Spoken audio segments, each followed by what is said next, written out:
The wind is the elixir of life in St. Peter-Ording. There's hardly any other place in Germany where it blows so regularly and attracts as many wind addicts as here. On good days, the sky is full of kites, stunt kites, and those belonging to kite surfers.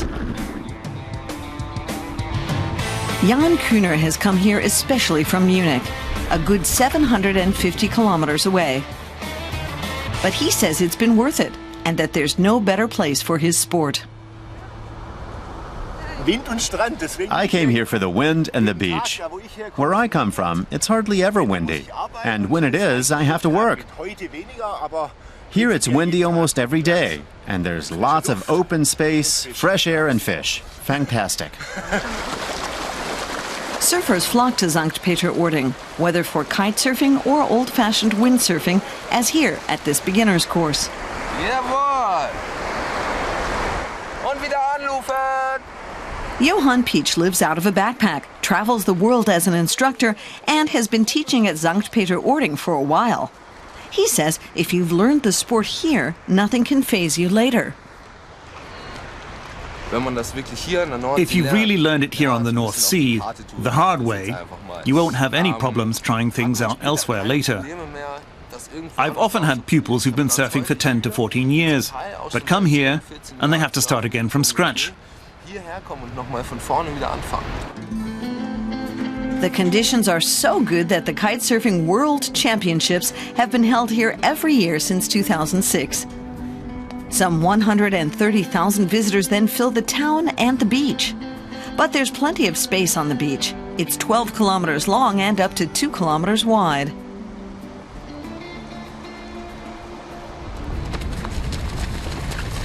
Horseback riders also appreciate the broad expanses. At the beach at Böll, you can escape the narrow paths through fields and forests. Several riding stables offer guided tours and provide an experience you rarely get elsewhere.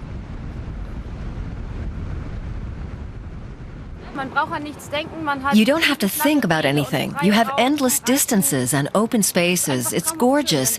And the fresh sea air. It's good for the horse too. I noticed that. The beaches, the wind, and unspoiled nature have made St. Peter-Ording very popular.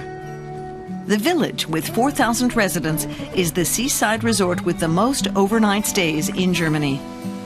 When you're not riding or surfing, you can stroll through the town or bicycle in the salt meadows.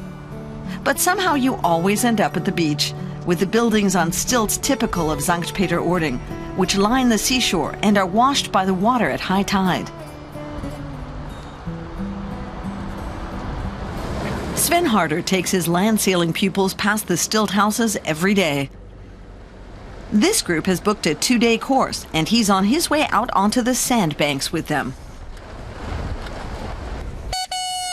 Sven was a yachtsman in the Caribbean for 14 years. Love brought him back to Germany.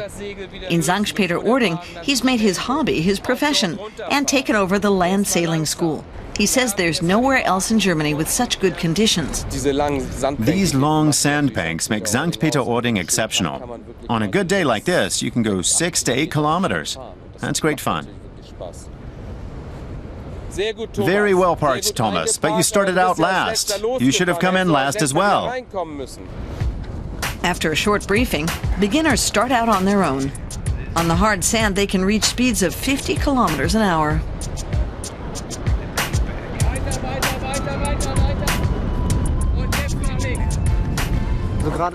Right after that tight turn, the rig takes off. You have to let go immediately or you'll be too fast. Loads of fun. Experts like Sven Harder can do up to 130 kilometers an hour, as he demonstrates.